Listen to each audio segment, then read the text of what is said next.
অনেকেই বলবার চেষ্টা করেন যে হাসিনা খারাপ, শেখ মুজিব খুব ভালো ছিল। শেখ হাসিনার অন্তত 100 বার জন্মগ্রহণ করা লাগবে শেখ মুজিবের মতো শয়তান হওয়ার জন্য। এই যে আওয়ামী লীগের যে সুয়ারগুলা, ওরা শুধুমাত্র একমাত্র মুক্তিযোদ্ধা, যে জীবন্ত মুক্তিযোদ্ধার কবর দেওয়া হয়েছে সে মুক্তিযোদ্ধা না। শুধুমাত্র এখানে গায়েবানা জানাজার নামাজ পড়াটাই একমাত্র উদ্দেশ্য নয়, এর মধ্য দিয়ে আমাদের জায়গা থেকে একটা প্রতিবাদ জানানোর জন্য মূলত আজকে আমরা এখানে দাঁড়িয়েছি। আল্লাহু আকবার।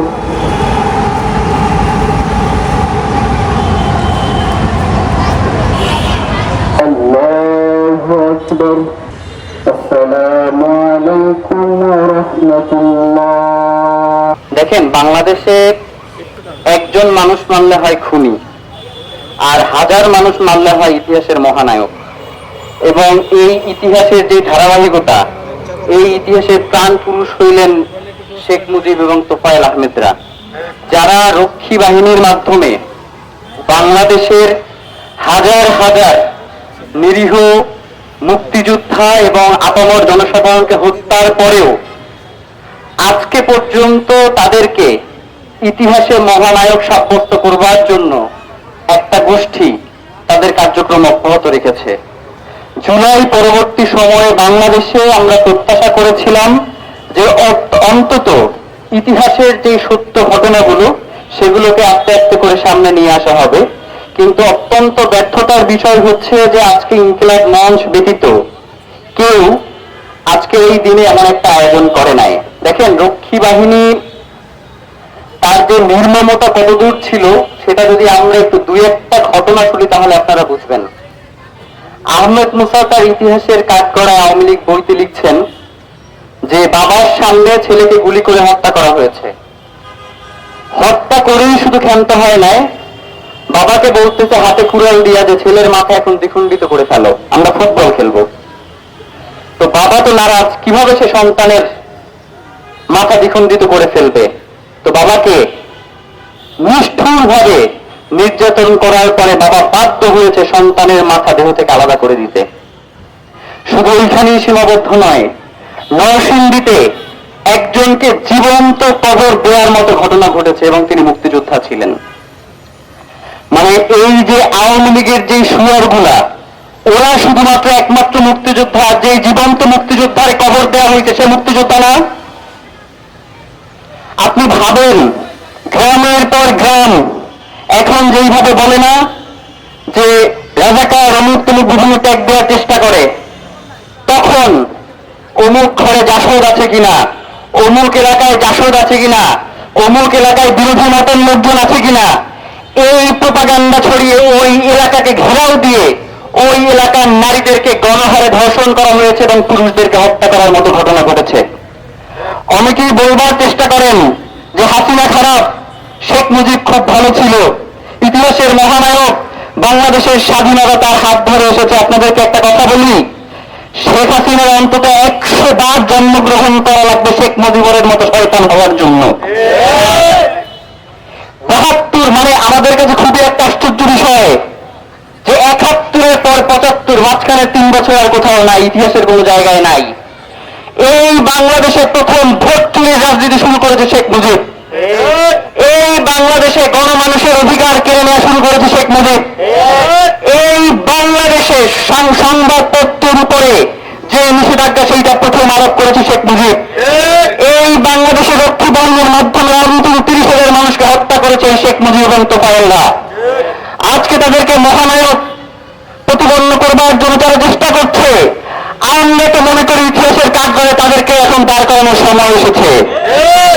জুলাই পরবর্তী বাংলাদেশে আমরা যদি এই রক্ষী বাহিনীর টলটি বাহকদেরকে আসামির কাঠগড়ায় দাঁড় করাইতে না পারি, তাহলে আগামী বাংলাদেশে আরেকটা যে রক্ষী বাহিনীর মতো বাহিনী গঠন করে বাংলাদেশের মানুষকে, জনসাধারণকে তার অধিকার থেকে বঞ্চিত করা হবে, সেই আশঙ্কা মুক্ত না আমরা। প্রিয় ভাইয়েরা, আজকের এই দিনে আমরা ইনকিলাব মঞ্চের পক্ষ থেকে বাংলাদেশের বর্তমান সরকারকে 7টি দাবি জানিয়ে আমরা আমাদের আজকের যে মেইন প্রোগ্রাম গায়েবাংলা জানাজা ও দোয়া মোনাজাত সেটা শুরু করতে চাই। ইনকিলাব মঞ্চের পক্ষ থেকে বাংলাদেশের সরকারের কাছে 7টি দফা তুলে ধরছি। এক, রক্ষী বাহিনীর সকল গুম, খুন ও নির্যাতনের প্রকৃত ইতিহাস তুলে ধরতে একটি সত্য ঐতিহাসিক ন্যায় বিচার কমিশন গঠন করতে হবে। 2, রক্ষী বাহিনী ও সমান্তরাল ডেথ স্কোয়াডের সাথে জড়িত জীবিত অপরাধীদের বিচার এবং মৃত নীতি নির্ধারকদের রাষ্ট্রীয় সম্মাননা বাতিল ও তাদের নামে স্থাপনা পরিবর্তন করতে হবে। প্রিয় ভাইরা, গতকাল আমরা যখন এই পোস্টটা দিলাম তখন আমাদেরকে বেশ কয়েকজন ফোন করেছেন। তারা আমাদেরকে জানিয়েছেন যে কারো দাদা এই রক্ষী বাহিনীর হাতে নির্যাতিত হয়ে মৃত্যুবরণ করেছেন, কারো বাবা এই রক্ষী বাহিনীর হাতে হত্যার শিকার হয়েছেন। আগামী 2-3 দিন পরে আমরা রক্ষী বাহিনী 72 থেকে 75 যেই অত্যাচার বাংলাদেশের মানুষের উপরে করেছে তার একটা আলোকচিত্র প্রদর্শনী আমরা এই শাহবাগে আয়োজন করবো ইনশাআল্লাহ। দফা 3, রক্ষী বাহিনী থেকে শুরু করে হাসিনার আমল পর্যন্ত রাষ্ট্রীয় সন্ত্রাসের শিকার সকল নিহত নির্যাতিত পরিবারকে রাষ্ট্রীয় ক্ষতিপূরণ ও প্রতিবাদের শিকার হিসেবে স্বীকৃতি দিতে হবে। দফা 4, রক্ষী বাহিনীর হাতে নির্যাতিত ও ধর্ষণের শিকার অসংখ্য অজ্ঞাত নারীদের রাষ্ট্রীয়ভাবে আনুষ্ঠানিক সম্মান প্রদর্শন এবং রাষ্ট্রীয় ক্ষমা ঘোষণা করতে হবে। দফা 6, দফা 5, স্বাধীনোত্তর কাল থেকে বাংলাদেশের রাজনীতি, নিরাপত্তা ও নির্বাচনে ভারতীয় গোয়েন্দা সংস্থা ও রাষ্ট্রের হস্তক্ষেপ এবং অসম চুক্তিগুলোর একটি শ্বেতপত্র প্রকাশ করতে হবে। প্রিয় ভাইয়েরা, স্বাধীনতার সময়ে কেন স্বাধীনতা পরবর্তী বাংলাদেশে যখন একটি সেনাবাহিনী রয়েছে তখন কেন একটি আলাদা করে রয়ের প্রেসক্রিপশনে রক্ষী বাহিনী গঠন করতে হলো তার একটি পূর্ণাঙ্গ শ্বেতপত্র বাংলাদেশের জনগণের সামনে তুলে ধরতে হবে। দফা নম্বর 6, গোয়েন্দা সংস্থাগুলো যাতে আর কখনো রাজনৈতিক বা দলীয় হাতিয়ার হতে না পারে সেজন্য তাদের জবাবদিহিতা নিশ্চিত করতে সংসদের স্বাধীন তদারকি আইন পাশ করতে হবে। আমরা দেখেছি যে বাংলাদেশের গোয়েন্দা সংস্থাগুলোর অনেকেই পার্শ্ববর্তী একটি রাষ্ট্রের পারপাস কাজ করবার কাজে ব্যবহৃত হচ্ছে।